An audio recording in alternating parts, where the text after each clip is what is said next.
El subsidio para el empleo 2024 a un paso del ajuste anual de sueldos y salarios. Recordemos que en términos del artículo 97 de la ley del ISR, los patrones están obligados a efectuar el cálculo anual de ISR, abro paréntesis, no declaración anual, como algunas personas erróneamente creen y afirman que los patrones les hacen la declaración anual. Eso es imposible. La obligación que se tiene entonces es el cálculo anual del ISR, que es un proceso totalmente diferente. Reitero, fundamento legal, artículo 97 de la ley en comento. Ahora, ¿por qué es importante abordar este tema, particularmente del subsidio para el empleo? Porque recordemos que a partir del 1 de mayo de 2024 tenemos una nueva mecánica en cuanto a su determinación. Por favor, revisa esa versión vespertina en el Diario Oficial de la Federación de fecha 1 de mayo de 2024 para mayor profundidad. Voy a hacer un breve repaso de los aspectos generales. Primero, recordar que es una cantidad máxima de subsidio para el empleo de 390.12, no de 390 pesos. 390.12 porque es lo que tendremos que ver en el decreto propiamente. Y esta cantidad va a derivar de una condición sí o sí en el caso de los trabajadores que tengan, valga la redundancia, relación laboral y de aquellos pagos asimilados a salarios que correspondan a remuneraciones a funcionarios de la Federación, entidades federativas y municipios. He de mencionar también que el propio decreto indica que para efectos del subsidio para el empleo no se incluye o no se aplica a aquellos pagos por separación, como puede ser una indemnización laboral o un pago de prima de antigüedad.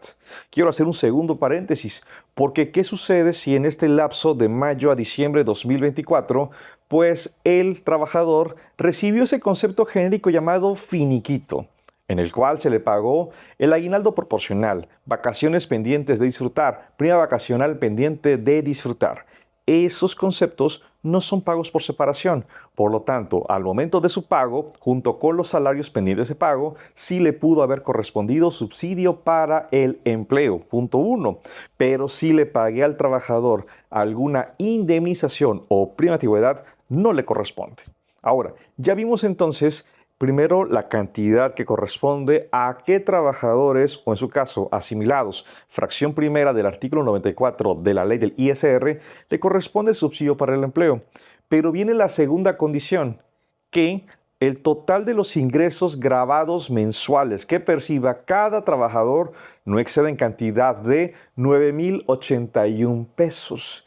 Y aquí es importante que por favor revises cada una de tus pagos, ya sean quincenales o semanales, porque yo sé que pueden venir preguntas de la siguiente manera. Primero, un mes evidentemente solo trae 2 quincenas, pero un mes puede traer 4, 5, 10, 20, 1,000 semanas y no me importa exactamente cuántas semanas traiga el mes, sino que la suma de los ingresos grabados que se dé en todo el mes no exceda de 9,081 pesos.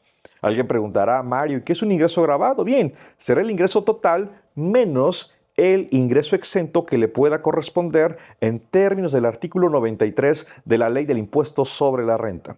Entonces quiero reiterar, si te encuentras en nóminas, recursos humanos o eres el contador o la contadora, lo que tienes que hacer es descargar todos los CFDI de nómina que correspondan a fecha de pago en un mes determinado y sumar no el monto total, sino el importe grabado para que si este es igual o menor a 9,081 pesos, sí podemos hablar de subsidio para el empleo.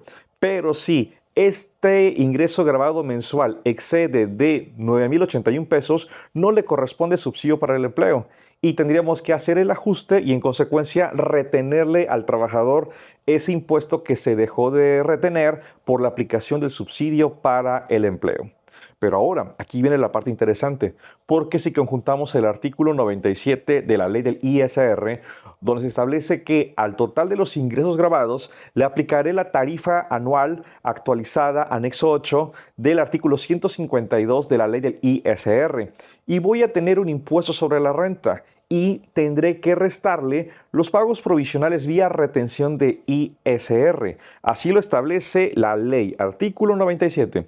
Pero el decreto que tenemos desde el año 2013, incluso a partir de mayo de 2024, precisa que debo también disminuir las cantidades de subsidio para el empleo que le correspondieron a los trabajadores. Y aquí viene un tercer aspecto de este nuevo subsidio, vamos a llamarle mayo 2024. ¿Por qué?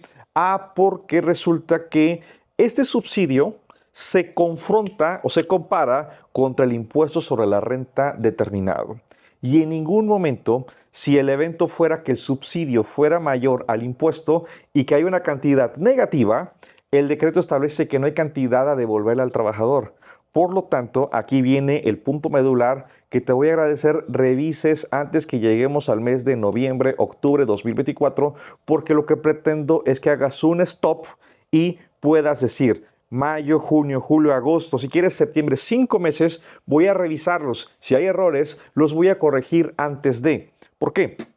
Porque resulta que algunos patrones a través de RH, contadores, etcétera, no están llenando, valga la expresión, correctamente el CFDI de nómina en el complemento. Porque, ¿de qué manera vamos a poder disminuir esas cantidades de subsidio para el empleo que le correspondió al trabajador en cantidad de 390.12 pesos mensuales, si no se llenó el dato o el atributo de este CFDI? Entonces, en el atributo, en el nodo otros pagos, ahí tienes que llenar dos datos. Primero te pregunta, subsidio para el empleo entregado al trabajador siempre y siempre será cero. No puede ser mayor a cero, tiene que ser cero. Y luego vendrá el subsidio causado o el subsidio que le corresponde al trabajador y dependiendo si es semanal, quincenal, voy a suponer que es mensual, 390.12. ¿Para qué? Para cuando llegues a diciembre a hacer ese ajuste anual, pues 390.12 de mayo a diciembre, que son 8 meses, pues te dará una cantidad. Entonces, ¿cómo quedará tu hoja de cálculo? Ingresos grabados, le aplico la tarifa artículo 152, nos dará un impuesto sobre la renta. A ese impuesto le resto esas cantidades de subsidio que le correspondieron al trabajador y que están en el CFDI de nómina. Tendrá una diferencia y esa diferencia le voy a restar en todo caso las retenciones que se pudieron haber hecho. Y dicho sea de paso, sí correspondieron retenciones. Así que por favor, te sugiero que este video lo estás viendo en 2024. Haz una pausa. Porque alguien va a señalar, oye Mario, pero tengo hasta febrero 2025 para corregir errores. Bueno, no lo sé, porque eso depende de una regla miscelánea que se dará a conocer a partir de enero 2025. ¿Qué pasaría si no la confirman? Ya tu nómina no sería deducible por efectos del subsidio para el empleo. Entonces, no esperemos a enero o febrero del siguiente año para hacer correcciones, si las podemos hacer en este momento. Ahora, no te olvides que si entregaste, más bien, si aplicaste subsidio para el empleo que no correspondía porque resulta que en las 9 semanas de un mes excediste de esos 9,081 pesos, pues tienes que revertir el efecto y efectuar la retención o en todo caso como patrón, absorberla. Porque en algún momento el robot fiscal podría hacer sus cálculos y encontrarte diferencias. Y en caso de que sea así, ¿de quién sería la responsabilidad? ¿Del trabajador, del patrón o del contador?